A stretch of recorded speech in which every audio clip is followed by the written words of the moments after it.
Bueno, Manuela, cuéntanos un poquito sobre ti, ¿verdad? Y ¿quién es Manuela Welfensao? Bueno, primero les quiero agradecer mucho el espacio y felicitarlos por este proyecto porque me apasiona hablar de podcast y admiro mucho a la gente que se dedica a esto, así que gracias. Yo soy productora ejecutiva de Oronda Studio y cofundadora. Ahorita estoy en la dirección ejecutiva de la compañía, que fue adquirida recientemente por Podex Group, que es una empresa sueca que tiene un conglomerado de distintas casas productoras de podcast en el mundo. Y bueno, Oronda fue la segunda casa productora latinoamericana en sumarse. Y tengo ya unos 15 años de experiencia. Vengo del mundo de la producción y el periodismo, producción audiovisual más que nada. Y el formato de audio, como que bueno, siempre me ha encantado. A los 18 años hice un primer podcast horroroso infantil que no servía para nada. Pero me encanta el audio y siempre lo digo porque siento que es el formato más íntimo que tenemos, como esta decisión de dejar entrar a alguien en tu cabeza, como en la nota que escribí, que justo hice que ustedes me invitaran, voy a conversar acá. Me apasiona y hemos ido desarrollando en Oronda distintas historias, desde comedia, cosas muy serias, documentales, y nada, que gracias, ese es mi background. Manolo, queremos hablar contigo de cómo se está moviendo el podcasting en América Latina, específicamente en México, que es donde tú estás. En esta última semana, en Tropical Podcasting, el newsletter que discutimos en este podcast, hemos estado hablando de diferentes reportes que han salido, que han hablado de eso mismo, de cómo se está moviendo el podcast en América Latina. Por ejemplo, la semana pasada hablamos del reporte de YouGov, que menciona que los podcasts están subiendo en América Latina y que cuando mira el mundo, o sea, el mundo completo, hay un 41% de consumo de podcasts, pero cuando se mira específicamente México, hay un 50%. Y cuando se mira Brasil, hay un 44%, y cuando se mira Colombia, hay un 41%. O sea, eso hace América Latina, que América Latina sea el área en el mundo, la región en el mundo donde más podcasts se están consumiendo y donde más gente está interesada en ese concepto. Entonces también hubo otro reporte que se llamó Podcast El Éxito Continúa, que fue por Human Connections Media, y este dice que se espera que los consumidores de podcast en México llegue a los 50 millones este año. Y que el gasto en publicidad en podcast llegó en el año pasado a los 63 millones de dólares.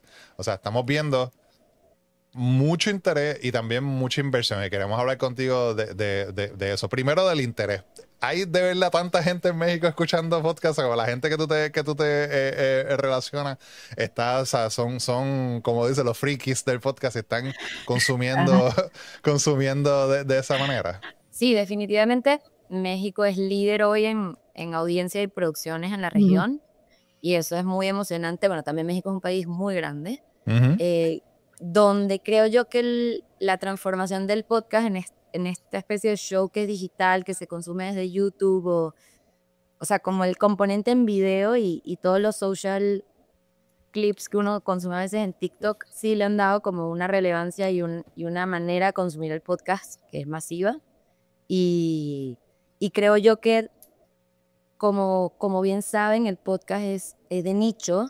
Entonces, una vez que te enganchas con el formato, pues que te recomienden otro podcast y otro podcast y otro podcast, terminas como entrando en este círculo de consumo que es muy potente porque, no sé, si te gustan las damitas histeria y ellas te recomiendan, invitan a las niñas bien, pues escuchas niñas bien y así como que te vas yendo por todos los programas de chisme y comedia. Entonces, creo que también México es al menos la Ciudad de México y las ciudades grandes, hay mucho tráfico, hay muchas horas de commute, ¿no? Como que yendo al trabajo, regresando del trabajo, en el metro. O sea, sí hay como muchos espacios en los que el podcast es como el compañero perfecto. También conozco mucha gente que está en la oficina y lo hacen un chiste, por ejemplo, con el Club del Cringe, que es un podcast que nosotros hacemos. La gente pone como que debería estar trabajando, pero aquí lo tengo puesto y estoy muerta de la risa sentada en la office, ¿sabes? Sí hay cultura de estos compañeros, ¿no? Que es lo que a mí me parece bellísimo del podcast. Que como que puedes pasar 3 horas escuchando, no sé, a 5 morras que admiras mucho y que te inspiran y eso se vuelve como parte de tu rutina. Entonces creo que de ahí va ese crecimiento y es como ese gancho que tiene el podcast en la audiencia mexicana. Y estás viendo también ese mismo gancho afuera, ¿verdad? En América Latina, con los shows que tú que produces y conoces. Sí, está creciendo el consumo sin duda. Lo que creo yo es que sigue siendo novedoso para la región. Mm, Es decir, la gente a veces, aunque yo te estoy diciendo, sí, somos 50 millones de consumidores en México, a veces, no sé, para una agencia de medios, un podcast sigue siendo algo un poco nuevo, un poco raro. ¿Cómo se mide ese consumo, no? Como que entonces, como es algo nuevo, un formato que a veces la gente todavía no ubica. ujú. A mí una vez me dijeron, creo que fue Sarah Barrett, justo, nuestra productora ejecutiva con la que hemos hecho muchos shows, me dijo, ¿a ti alguna vez alguien te ha dicho que hay demasiadas películas o que hay demasiados libros? Y yo le dije, no, Nunca, nadie me ha dicho eso, ¿verdad? nunca. Pero alguien te ha dicho que hay demasiados podcasts. Sí, Sí, a Claro, cada sí. rato. a cada rato. Que Entonces, todo el mundo tiene un podcast. Todo el mundo tiene un podcast. dejas un voice note largo y dices, ay, te hice un podcast.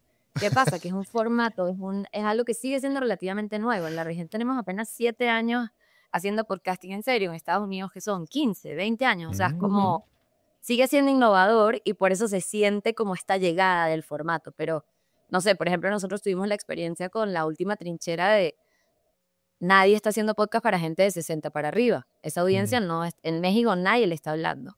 Y resultó ser una audiencia súper clavada, que mandan regalos, mandan cartas, recuerditos. Entonces es como, no hay demasiados podcasts, pero se sigue sintiendo nuevo, ¿no? Entonces, por ejemplo, si una agencia de medios tiene que pautar e invertir, hacer una campaña en un podcast, le sigue siendo nuevo, distinto, cómo hago el conversion rate, como justo estamos allí en este momento en la industria. De que hay un montón de gente consumiendo contenido en formato podcast, existe.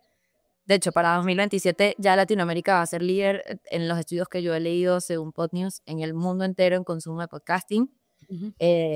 Entonces sí, creo que es muy emocionante estar chambeando ahorita en este formato que sigue siendo disruptivo, innovador, porque tiene poco tiempo en el mercado latinoamericano al menos. Cuando dices que es reciente y que crea esa... Es como de repente las marcas y todo no saben cómo manejarlo. O sea, que no las marcas, sino sí, las empresas, ¿no? O sea, quieren pautar algo y no saben cómo manejarlo. Se quedan como, pero ¿y cómo yo voy a saber qué gano? ¿Y qué es lo que tengo que hacer, no? Y uno como parte de la industria tiene que empezar a hacerle casi un mapa completo de cómo es que vas a poder ver aquí resultados. Y encuentro curioso lo que dices y me da curiosidad si cuando hablas de podcast en México ¿tú piensas que sería más en vídeo o un combinado de vídeo y audio? Es una combinación definitivamente. Yo lo llamo ahora esta cosa que es audio first. Es decir, que aunque estés en video, la persona que lo está produciendo es consciente de esto y te describe todo para que tú, si no estás viendo la pantalla, puedas entender todo lo que está pasando. Exacto. Que creo yo que así es como consumir, o al menos así es como yo consumo un podcast. Puede ser que sea solo en audio o que sea en video, pero siempre estoy haciendo otra cosa. Siempre estoy camino a la oficina o, no sé, me puse a limpiar la casa y entonces no necesariamente lo voy a ver. Que claro, que hay veces que dicen algo, mostraron, no sé, por ejemplo, en La Última Trinchera mostraron bajo una piñata gigante, paro lo que estoy haciendo y me voy a la pantalla. Pero son esos como momentos particulares. La verdad es que son historias que se tienen que entender en audio más que en video. Y tienen que estar ahí. Eso es algo que a mí me parece vital de nuestra industria, bien postproducido el audio. O sea, tiene que haber diseño sonoro o una... O sea, estos podcasts que de repente hay, no sé, 3 mujeres muertas de risa y te está ya saturado en el oído. Yo digo, es un podcast, eso ya es como... sí, un talk show o algo por el estilo, ¿no? O el cuidado de alguien me dejó entrar en su cabeza, entonces creo yo que de eso va, ¿no? Como pensarlo en audio first y ya luego. No sé, por ejemplo, está el ejemplo de, disculpen la redundancia, de Las Mujeres Valientes, que es un documental muy duro que no se podía hacer en video. O sea, tú no podías agarrar y sentar a mujeres que nunca en su vida alguien les había preguntado sus historias con una cámara frente. Y se hizo también en Triqui, en español. Entonces, ¿cómo manejamos esto? Pues esto solo puede ser audio. Y eso también me parece muy poderoso porque tú le pones la cara que quieras, como esa completar la escucha con tu cabeza, a mí me parece hermoso y por eso hay muchos shows que amo consumir solo en audio, pero creo que en definitiva sí hay un tema con que el video o la reacción de, por ejemplo, esto que está pasando acá en una entrevista, suma. en vez de restarle. Entonces sí creo que poder comunicar esos pedacitos en redes y decir, mira, sí, me enganchó esto que acaba de decir Jorge de, no sé, sobre el podcasting, tiene sentido. Yo no estoy tan peleada, no sé ustedes cómo lo ven, como el tema de, si es un podcast, ya yo hablo de shows y creo que hay unos que son perfectos, y unos, disculpen, y otros que son perfectos solo en audio, y ya. Pero Sí. siendo first. Sí, me gusta ese punto de vista que tienes de audio first. Nosotros somos bastante defensores de esa postura de audio first, precisamente por eso, ¿no? Porque es parte de lo que yo creo que es la tendencia de quienes escuchan podcast hacen exactamente lo que tú dices, ¿no? O sea, ponen un audio, tal vez si hay algo relevante van y lo miran, pero van a estar siempre haciendo cualquier otra cosa y por eso es que también nosotros somos así pro audio mayormente, o por lo menos yo me identifico pro audio como sonidista que soy y llevo siendo por mucho tiempo. Para mí audio es esa conexión, como tú dices, esa puertita. No sé si Julio, yo creo que Julio claro, también tú sabes que sí, tú sabes que esto. Julio sabe, sí, yo sé que sí. Sí. Sí, claro, sí, pero sí. también le iba a estar peleados con el formato del video, ¿no? No, yo creo que contribuye, ¿sabes? O sea, que ahora mismo esto de ahí aquí probablemente sale un reel que vamos a poner en Insta o un short que vamos a poner en YouTube y funciona para atraer audiencia. Así es que, ¿por qué no también añadir la parte de esto de vídeo? Lo que yo sí no creo que sea justo es obligar al creador a que tiene que tener un video para que de verdad pueda tener enganche con la audiencia, para que eso es como, o para que pueda tener más tracción, o para que tus números, entre comillas, suban, ¿no? O sea, eso sí que no creo que sea justo, porque a mí no me da la gana de tener toda una producción aquí, ¿sabes? Quiero poder grabar en pijama si me da la gana. So. Sí, totalmente. Pero sí, como que creo que también vivimos en una sociedad demasiado acostumbrada a la imagen, ¿no? Con el tema de redes sociales es muy fuerte. Sí. Las redes sociales se comen muchas cosas. Tal cual. Hablando de audio first y video y todo, vamos a hablar un poquito de Spotify. Tú has trabajado con Spotify como productora y también en esta semana se anunciaron que ellos van a celebrar, de hecho, el boom del podcasting en México con unos Spotify Podcast Awards. Ellos dicen que van a estar celebrando la diversidad del contenido que entretiene a los mexicanos. Aquí hay un montón de podcasts bien grandes. Se regalan dudas, La Cotorrisa, La Alucina, Relatos de la Noche. ¿Cómo tú, ¿verdad? Como profesional del podcasting ahí en México, una ciudad tan grande donde Spotify tiene, es una de esas ciudades alrededor del mundo en donde Spotify tiene su presencia, ¿no? Donde literalmente hay oficinas que tú puedes ir a hablar con alguien allí. ¿Cómo tú ves ese movimiento entonces de que Spotify diga, espérate, están viendo los reportes que nosotros estamos leyendo, están viendo que allí en México se está escuchando mucho, como tú mencionas, hay un montón de oportunidad para escuchar y dicen, pues vamos a celebrar también entonces a esos creadores en México? ¿Cómo tú ves eso para ti? ¿Cuál es tu opinión sobre ese movimiento? Bueno, a mí me parece muy lindo. Es como apoyar a la economía de los creadores y como esta idea de celebrar el contenido que se está haciendo y que se consume un montón. Entonces, yo creo que una gran manera de sumarse a reconocer y formalizar un poco esta industria, ¿no? Como decir, si hay un award, alguien que está premiando a estas personas que hacen un esfuerzo semanal por sacar un episodio o, no sé, que hicieron una investigación impecable para un documental, me parece una manera muy, muy chida de Spotify de sumarse al ecosistema que se está transformando, ¿no? Del podcasting, porque ellos, bueno, de hacer muchos originals, luego algunos exclusivos, cambiaron por completo el modelo de negocio y salieron de como estos commissions o work for hires con distintas casas productoras y se enfocaron más como en darle un empujón y en ayudar a los creadores. Entonces, por ejemplo, nosotros produjimos para Spotify el año pasado y el anterior los live podcast sessions, que eran un evento en vivo con público en el que venían los fans, compraban su entrada, pagaban para un meet and greet y todas las funciones fueron sold out. Entonces, bueno, todos estos eventos, por ejemplo, el del 2023 fue en un venue más chico que era como para 300 personas, luego al año pasado se hizo en el Lunario, que ya caben 500, y ahora están los awards. Entonces yo siento que es como van increyendo, ¿no?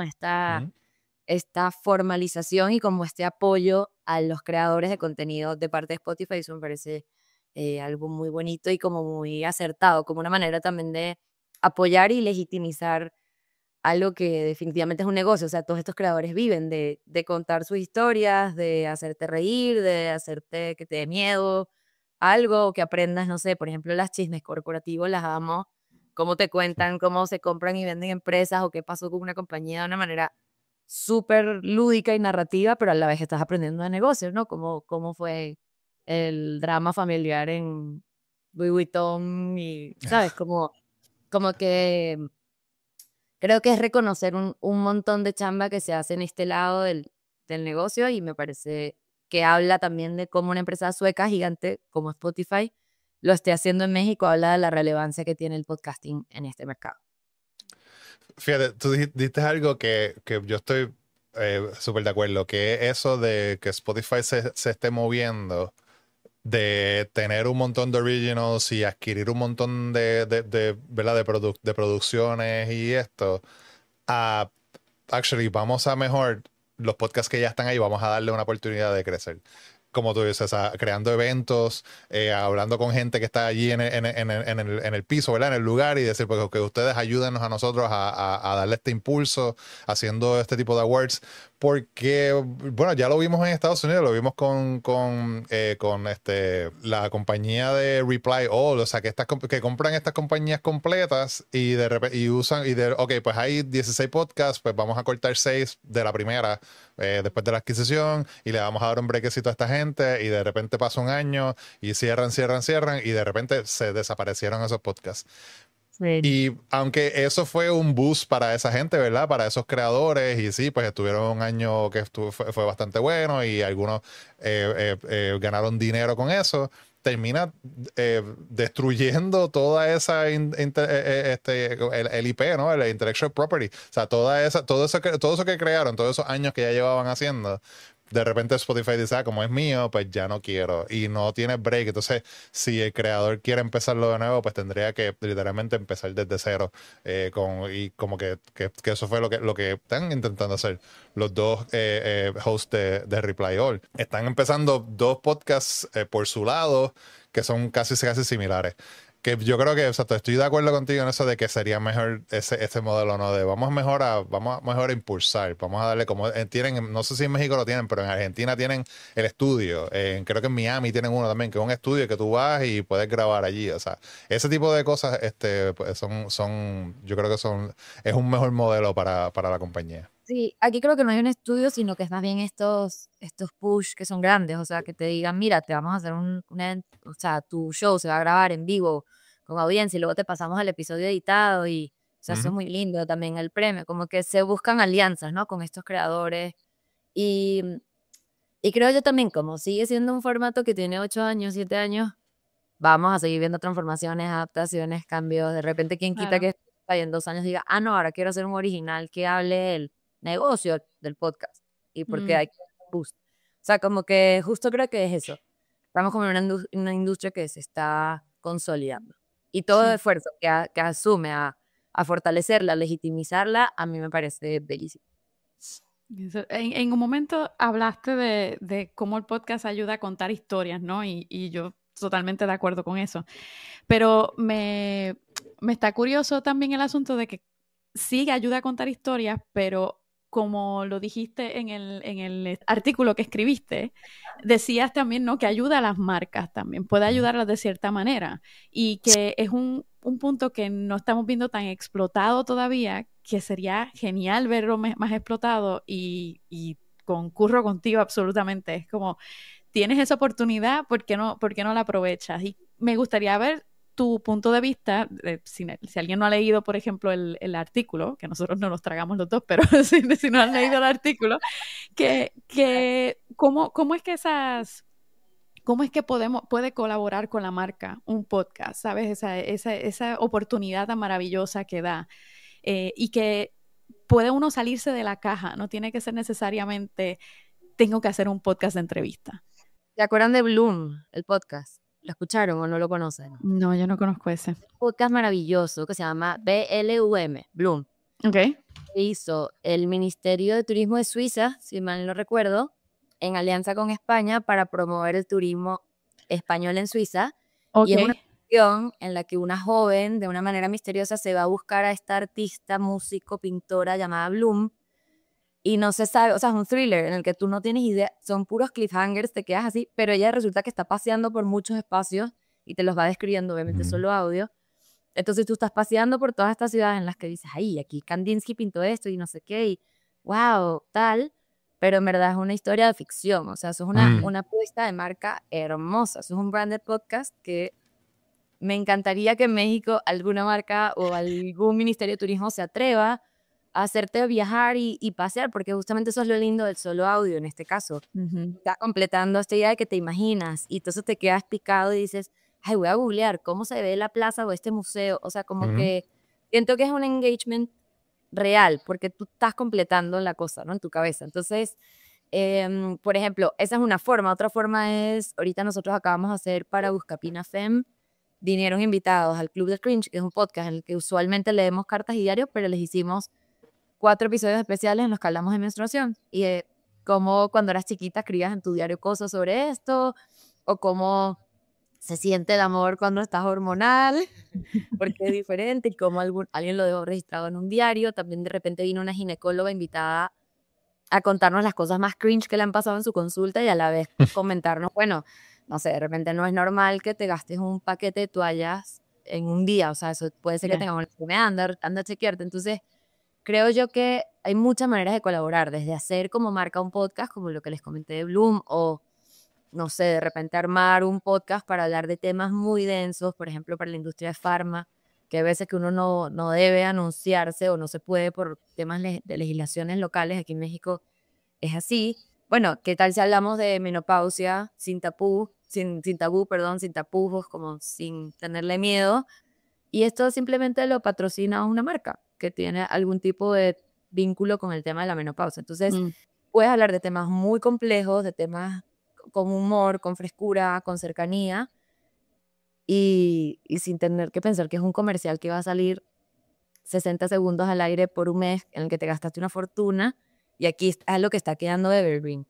O sea, por siempre las mujeres de, no sé, cuando estén en la pre a la menopausia, que se metan en YouTube y lo busquen, les va a aparecer y van a aprender. Entonces, estás como aportando en otro nivel, siento yo, como marca. Bien sea haciendo tu propio podcast, sumándote a un podcast que tenga que ver o que la línea narrativa ya, el tono, se parezca a lo que tú quieres comunicar en esa campaña, o simplemente metiendo anuncios. Porque bueno, también se puede, como que, Ujú. ¿sabes qué? No sé, que a Julio le canta la música y va a ir para un festival y está ahí targeteado en Spotify y tú eres esa banda de música, anúnciate y tiene sentido. O sea, como que, de hecho, yo tengo aquí un dato de la IAB o de Nielsen que dice que justamente los anuncios en podcast son 57% superior el rendimiento de los anuncios en podcasting de programática a los video pre-rolls. Y esto es de Nielsen. Y es como, ¿por qué? Bueno, porque también la gente sabe que usualmente es una economía medio independiente en la que hay unos creadores. Entonces, si te sale un anuncio, te alegras. Dices, ay, qué chido, están apoyando que está pasando, Exacto.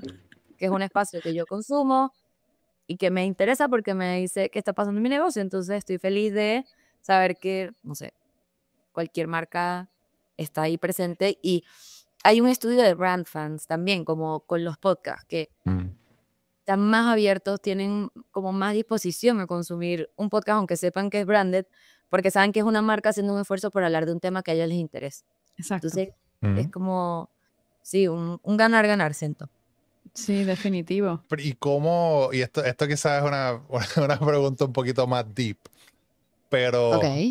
¿cómo entonces uno convence a esos ejecutivos de esas marcas de eso que tú acabas de mencionar? Porque, y estoy de acuerdo, o sea, esto de Bloom me acuerda a un podcast, uno de los primeros podcasts que a mí me enganchó, que se llamaba The Message y era de General Electric. No habían neveras, no habían estufas, no había nada. Era una historia de un mensaje críptico que podía ser de extraterrestre. O sea, no tenía nada que ver.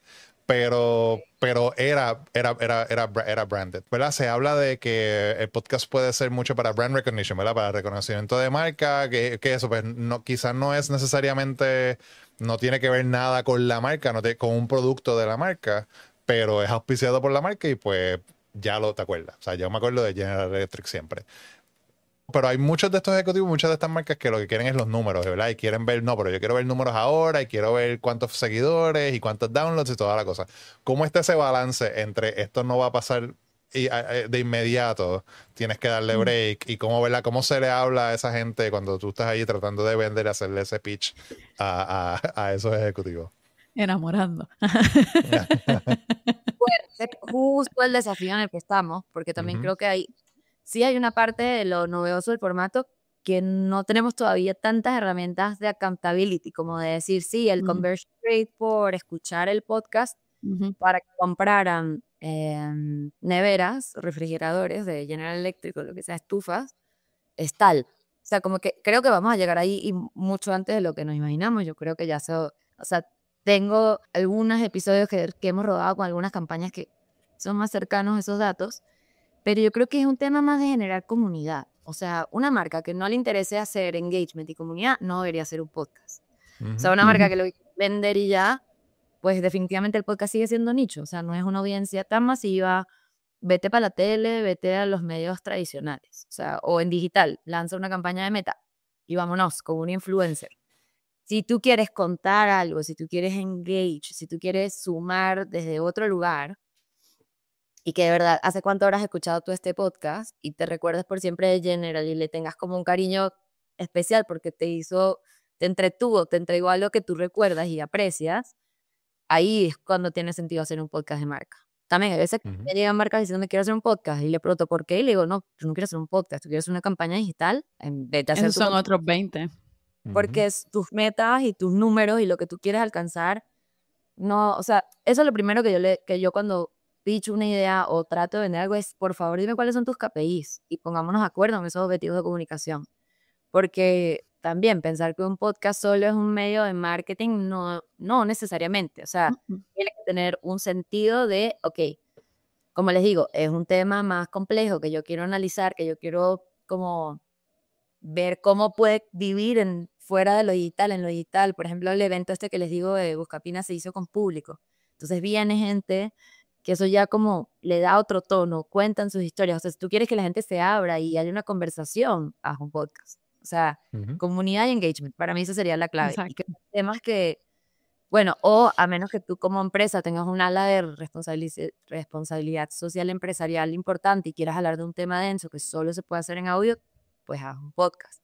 También creo que el tema del podcast como con este formato con audiencia en vivo es algo muy bonito, pues de repente para las empresas que no se lo han planteado tanto, de hacerlo como algo en la casa matriz, o sea, y siempre hay como un espacio donde de repente hay un patio, un restaurancito, un barcito dentro de la misma oficina en el que tú podrías reunir y darle la opción a 40 personas del equipo que una vez al mes vamos a grabar un episodio, un tema corporate, y lo hacemos con audiencia en vivo y luego lo enviamos a las demás oficinas. Eso es bellísimo.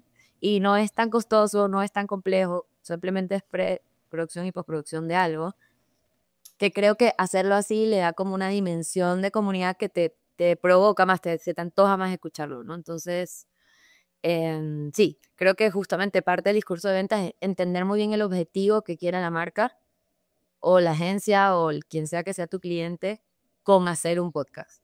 Y ahí sí uno tiene que analizarlo, ¿no? Porque hay veces que te toca decir, no, mira, me encantaría colaborar contigo, pero creo que lo más acertado no es hacer un podcast para este objetivo de comunicación. Sí, o sea, no todo el mundo necesita un podcast, ¿sabes? No todas las marcas grandes necesitan un podcast. Claro, las marcas que quieren, como digo, comunidad de engagement, el podcast les va súper bien. Que están dispuestas a hablar de estos temas con cercanía, frescura, naturalidad, porque creo que un podcast acartonado o muy guionado no jala. O sea, la gente no se lo cree, lo siente como distante, ¿no? Sí, es que hay un punto de autenticidad, ¿no? Dentro del podcast, yo creo que es clave. Y si no está, la gente lo lee y lo huele a la distancia, pero súper. Ahí como que no me gusta porque no es auténtico y lo tiran de lado. Sí, sí, sí. Eso, lo que estaba mencionando de verdad, de hacer un podcast en vivo con la misma gente de la compañía, la compañía Atlassian, que ellos tienen un montón de productos, pero uno de los más conocidos es Trello, que verdad que es como de Project Management, aplicación de Project Management. Ellos tienen, sí, Tropical Podcasting también usa Trello, así que sí, sé que está escuchando. El comercial aquí. Ajá. Real, hablando de autenticidad real. Pues uno de los podcasts que ellos tenían, porque no sé, yo creo que ya no lo están produciendo, pero tenían un host y tenían dos personas que eran de la compañía y hacían debate. Y era como que ellos encontraban estas líneas o estas cosas de work-life balance, ¿no? ¿Verdad? Del trabajo y la vida, o trabajo remoto versus trabajo híbrido, trabajo en la oficina. Y hacían episodios en vivo en los auditorios de la compañía, o sea, y la audiencia eran los empleados. Y ellos ahí era como que, pues, Manuela y Mayra, ustedes van a debatir este tema de lo que vamos a debatir, pero Mayra, tú tienes que estar de acuerdo y Manuela, tú tienes que estar en contra. Aunque estén al revés. O sea, como que ese es el flow. O sea, tienes que, aunque tú estés de acuerdo, no, tienes que ir en contra. Y Mayra, tú de la misma forma. A veces las dos personas estaban como que, mira, pero esto es súper bueno. Pero una obligatoriamente tenía que encontrarle algún lado eso menos es como, bueno. Como los grupos de debate, ¿no? O sea, cuando tú perteneces a un grupo de debate, aunque tú no estés de acuerdo con algo, para que aprendas a debatir, tienes que debatir a favor o en contra, no importa lo que tú sientas, tú tienes que debatir de acuerdo a lo que te dijeron que ibas a hacer. Así es que sí, eso tiene lógica. Sería divertido, pero yo siempre me divertía con esas cosas. Pues lo otro que nos gustaría es que nos digas si de repente hay algún proyecto nuevo que tienes, que quieres que la gente te preste los oídos para hablar de eso, que, no sé, quieres que de repente todos digamos, mira, atención, aquí, esto que está haciendo Manuela nuevo. Bueno, justo ahorita no estamos, como que falta para que salgan las cosas nuevas, pero un proyecto que me emociona mucho, que estamos haciendo para Nayeli López Reyes, no sé si justo les hablé de las mujeres valientes, el podcast que, bueno, es un podcast que vino a un programa de acción social o como de Spotify que se llama Sound Up, no sé si lo ubican, que justo era como darle herramientas y ser mentores de jóvenes. En México se hizo para chicas, mujeres, menores de 25 años, si no recuerdo, tenían que ser jovencillas que quisieran hacer un podcast. Y bueno, Naye fue una de las ganadoras del programa y le produjimos su show, que se ganó el premio Gabo el año pasado y fue el primer podcast que se hizo en español en Triki. Este año estamos trabajando en la segunda temporada de este documental y esta vez lo estamos articulando para hacerlo un diálogo, ¿no?, sobre migración entre las historias de la comunidad Triqui que está en California, en Madera, y la comunidad de San Martín y Tunjoso en Oaxaca, porque justo Gaby y Naye, Gabriela es la hermana, Nayeli hizo todas las traducciones.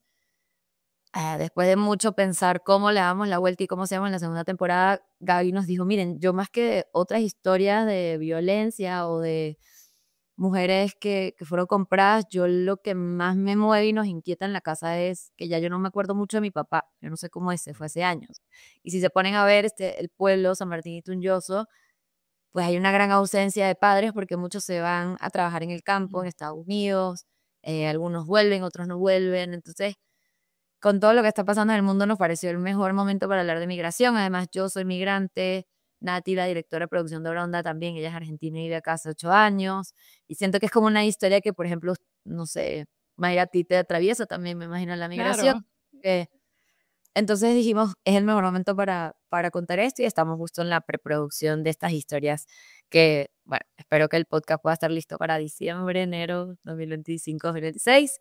Ese proyecto nos tiene muy contentos y emocionados y poco a poco les iremos contando de los nuevos lanzamientos, pero si ahorita, no sé, todo tiene NDA. No, pero por favor, déjanos saber.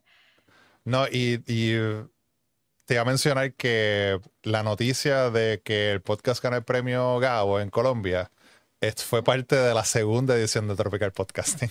¡Ay, qué chido! Me acuerdo que la había encontrado, porque cuando estaba leyendo, que, ¿verdad?, que decía las mujeres valientes, yo, ¿verdad?, esto me suena. Y cuando veo que con el idioma triqui, yo, sí, me acordé que exacto, que fue del programa de Sound Up, que eso estaba como que tratando de ayudar. Que eso también va a lo que estamos hablando ahorita, ¿no? Programas así también que ayuden a podcasts que necesitan también, porque es heavy en producción ese podcast, ¿no? Como tú dices, o sea, había que ir a entrevistar, diseño sonoro, toda la cosa.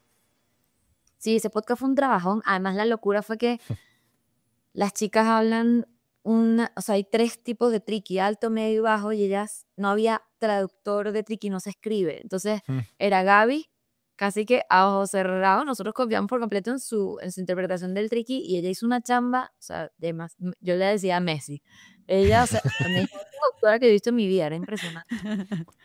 Así, casi que tiempo real del español al triqui, el triqui al español, y el editor de sonido de este podcast y la editora, pues, chapó, o sea, así diseñando con los timecodes que marcó Gaby, fue una locura de producción y postproducción este show, pero bueno, también es el tipo de historias que yo creo que hay que seguir contando, ¿no? Y más si ellas quieren como explorar esto, pues les dijimos, claro que sí, y estamos justo como armando el financiamiento con distintos grupos haciendo la copro, entonces, bueno, muy emocionante este show.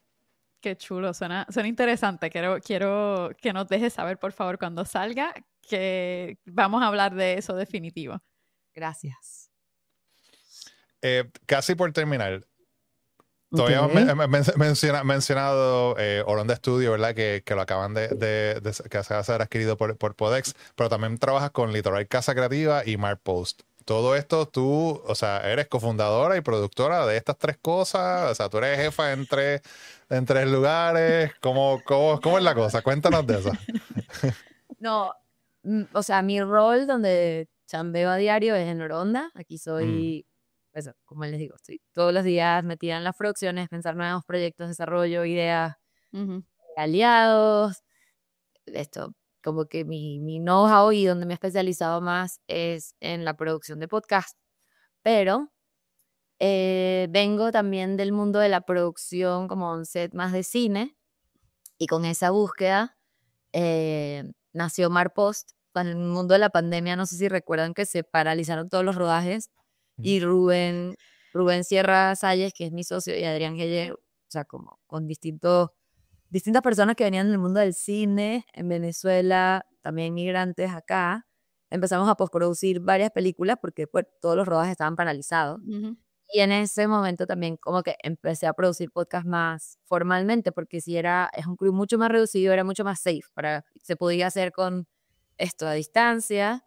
Y por allí como que empezó el mundo de, bueno, tengo una peli, ¿cómo la mercadeo? O sea, ¿cómo se hace con esto? Porque trabajé 5 años en hacer un documental que luego, ¿cómo va para que la gente lo vea? Y de ahí nace Litoral Casa Creativa, que es un poco una agencia de mercadeo, pero solo para productos de entretenimiento. Es decir, películas, series, podcast. Entonces, allí yo no tengo un rol como más que soy parte del board y cofundadora, porque bueno, sí trabajé en la dirección de comunicaciones como en los inicios, pero ya ahorita es un equipo que fluye, que trabaja súper increíble, y me encanta como ver cómo ese proyecto tiene vida y le da vida a muchos proyectos por ejemplo, para Max, para ahorita Videocine, distintos clientes, ¿no? Y es muy bonito como entender que, bueno, que parte del esfuerzo de ser creativo y de hacer una producción, de querer contar una historia en el formato que sea, también requiere de gente con unas capacidades especiales para poder mercadear esto. Y justo también en ese momento en el que las producciones estaban un poco paralizadas, me metí muy duro en la postproducción y fui coordinadora de post de varias películas. Ahorita solo estoy haciendo un documental como coordinadora de post, que es sobre el último glaciar que quedaba en Venezuela, que ya desapareció. Y bueno, esto es un documental y es un proyecto así que es como a largo plazo. Estas películas a largo aliento, no sé si están familiarizados con el mundo del cine independiente, pero... Aquí nadie, ¿no? Aquí no hay una sonidista y productora de hace un montón de tiempo. No, sí, eso de los que tú dices. ¿Cuándo lo voy a acabar? No lo sé. ¿Cuándo lo pueda acabar? Cuando lo pueda acabar, pero son proyectos también como el podcast que están aquí. Que son muy importantes para mí. Y bueno, y he hecho películas como postproductora de todo tipo, ¿no? Desde Sexo, Pudor y Lágrimas 2, que fue mega popera, hasta Rotting in the Sun de Sebastián Silva, que se estrenó en Sundance, y bueno, ahí es Marpost. En Marpost, ¿cómo funciona? Ya yo no tengo un rol también coordinando varias películas o varios proyectos, sino que están Gigi y Adriana, que son unas genias, y somos como gerentes de la postproducción. No es como que nosotras hacemos ni el color ni el sonido, sino justamente producir una gran post en la que el productor ya pueda estar pensando en su próxima película, y nosotros desde Mar ofrecemos como eso, la postproducción más eficiente, con la mejor planeación. O sea, nos gusta entrar desde la de la peli o de la serie para poder de verdad como llegar a tiempo, eficientar costos, atender necesidades, no sé, para el QC, desde los subtítulos. O sea, entonces, bueno, vengo como de todo este mundo creativo con ganas de que lo que hacemos se cuente y llegue a su audiencia, y eso terminó creando Oronda Studio, Marpost y Litoral Casas Reales. O sea, que Mira no qué es bien. como que sea la checha de todos en todas. O sea, No, no, ¿tienes? somos distintos socios. O sea, en Marpost somos Adriana, Gigi y yo. Litoral somos otros socios, y en Oronda, bueno, ahora tengo mis socios suecos de Podex Group. Genial. ¿Algo más, Eh, Julio? sí, actually. Bueno, para ti, para Manuela Walfensao, ¿qué es un podcast? Ay, a ver, está difícil hoy en día esta pregunta. Creo yo que es un show, es decir, es un producto que puede ser de entretenimiento, de terror, de documental, o sea, como de género, que sea un formato, que es audio first, está pensado, justo como les dije antes, para que se consuma y se entienda primero en audio, y ya luego puede o no tener video, pero su foco, su fortaleza es que es inmersivo desde el audio. O sea, busca que tu sentido por el que se consume sea a través del audio. Ese sería Súper mi bien, definición. No sé si está muy random, muy No, abierta. para nada. Hemos escuchado muchas cosas, hemos leído muchísimas cosas ¿Cuál ha y sido su favorita? ¿Ustedes cómo la describen? Quiero yo ahora saber.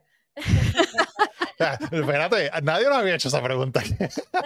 No, bueno, pero se vale. Y ustedes que la escuchan todo el tiempo, la respuesta No, tienen sí. la tarea hecha. bueno, yo voy muy en la línea tuya también, que creo que es un medio que es para mayormente audio, para crear esa conexión genuina con la audiencia, donde se crea esa intimidad mayormente. Y claro, ya luego pues puedes ponerle, como dice mi papá, le puedes poner el frosting encima del bizcocho, y si quieres añadirle, digo, en México no se dice bizcocho, el pastel, le puedes añadir la parte del vídeo para como quien dice sazonar un poquito más, pero básicamente es audio, un formato de audio para crear esa conexión y esa intimidad con la persona que está al otro lado. ¿Y Julio? Para mí, estoy de acuerdo con ambas, pero para mí es un programa, es audio digital que se transmite por RSS, por la RCS. Ya sea, puede ser, ¿verdad? Puede ser, o sea, para mí eso es lo importante, que yo lo pueda consumir donde sea. Literalmente cuando decimos wherever you get your podcast, a donde sea que consumas tu podcast, eso es de lo que hablamos. De Tú lo pones acuerdo. en un hosting que lo manda en RSS feed, y que el usuario, donde sea que esté, lo pueda consumir donde ese usuario, esa usuaria quiera. Para que entonces que ellos puedan escuchar y consumirlo a su conveniencia, ¿no? Y que lo puedan escuchar mientras hacen otra cosa. O sea, que no necesiten sus ojos, solamente necesitan sus oídos. Y lo puedan escuchar, lo puedan consumir mientras, como tú hablabas ahorita, limpiando, guiando, caminando, lo que sea. Y el tema entonces de los podcasts que pierden vigencia en el tiempo, ¿qué les parece? Perdón, ya yo ahora los entrevisto a ustedes. No, pero es interesante. Porque ese es como lo único que yo digo, como estos podcasts de noticias, tal, tienen sentido o son ya como radio digital. O sea, como a mí ese es un dilema que yo siempre me pregunto. No tengo la respuesta yo, pero creo que sí es en cierto grado audio digital, porque cierto, por ejemplo, The Daily, que es un programa muy famoso acá en Estados Unidos de noticias del Washington Post, no, New York Times, mira a mí. New York Times. No Washington Post, New York Times. Del New York Times. te da las noticias, pero hace reportajes a profundidad dentro de algo, que ahí yo creo que cae como una base histórica a la que alguien puede recurrir, queda como un archivo histórico de algo que pasó en algún momento, puedes recurrir a eso. Y eso es una de las magias maravillosas que yo creo que tiene el podcast, que tienes como quien dice un archivo de información y queda ahí. O sea, puede ser, no sé. Y estás escuchando las voces también, como que el New York Times, o sea, el Daily entrevista a mucha gente, o sea, y dice, esto es lo que está pasando, pasó esta cosa y esta persona fue afectada por esa cosa. Y entonces tú escuchas, y es como tú dices, es como un récord histórico. Quizás otros que son más, pues hoy, pues tal político dijo esta cosa, aprobaron esta ley, se quemó, qué sé yo, un hospital. Tiene como que todas, o sea, literal noticias, pues sí quizás tienen valor de récord histórico, pues porque todavía, ¿verdad? Los historiadores van y buscan periódicos viejos y exacto, escuchan los files de la BBC durante la Segunda Guerra Mundial y sabían, ¿verdad? Lo que estaban. O sea, que yo sí creo que tienen un valor histórico, pero a la misma vez, pues, o sea, también el creador o la creadora, ¿verdad? Tiene que ver de que yo quiero que esto viva para siempre. O sea, quiero que claro. Sea esa hay que tenerlo en cuenta, ¿no? De decir. Registrado. Exacto. O sea, tengo que tomar pasos para que esto se quede registrado. Y a menos que se queme el mundo y se destruya la internet, pues no se va a desaparecer. Exacto. Puede pasar, pero, o sea, pero que si no pasa eso, pues todo eso, toda esa información se quede ahí. O sea, para que las generaciones, que en 100 años alguien pueda escuchar un podcast y decir, mira lo que esta gente estaba hablando. Como ahora, o en la historia moderna, vamos a cartas de, qué sé yo, de los primeros presidentes. ¿Tú me entiendes? O sea, como que eso es lo que usan estas personas cuando hacen los libros y cuando hacen películas. Y de hecho, yo recuerdo cuando trabajé en noticias, yo recuerdo haber ido a los archivos a buscar audio de algunos eventos, algunas cosas, para usarlos como parte de algún reportaje o algo así. Y pues en ese sentido, pues estaba nítido, ¿no? Y siempre me gustaba ponerme era muy nerda, me gustaba mucho hacer esa parte. Todavía creo que lo soy. Pero sí, espero haber contestado tu pregunta, creo que... Sí, no sé, ha contestado. Sí, ok. ¿Dónde la gente entonces puede conectar contigo y conectar con tu trabajo, con las diferentes cosas que estás haciendo, con tus shows? Bueno, ahorita justo voy a estar en el podcast show en Londres el 21 y 22 y voy a estar en Estación Podcast en Madrid. Vamos a estar Luciano Banchero de Posta, que es la otra casa productora de Argentina, que son unos chicos hablando un poco de esto de que hacen unos suecos invirtiendo en Latinoamérica en empresas de podcasting. Así que nada, si alguien aquí va a estar por Madrid, pues me pueden contactar por LinkedIn. Igual, mi LinkedIn es Manuela Walfensá, mi apellido es dificilísimo, perdonen. Eso ahí ya no hay nada que hacer. O sí, en hola@oronda.studio nos pueden escribir también si tienen ganas de colaborar, ideas, cosas que quieran hacer con Oronda. Igual en nuestra página web, que es oronda.studio, está toda la información. Y gracias, qué bonito hablar de podcast. Gracias a ti por el tiempo y por también tener la pasión y hablar de podcast también.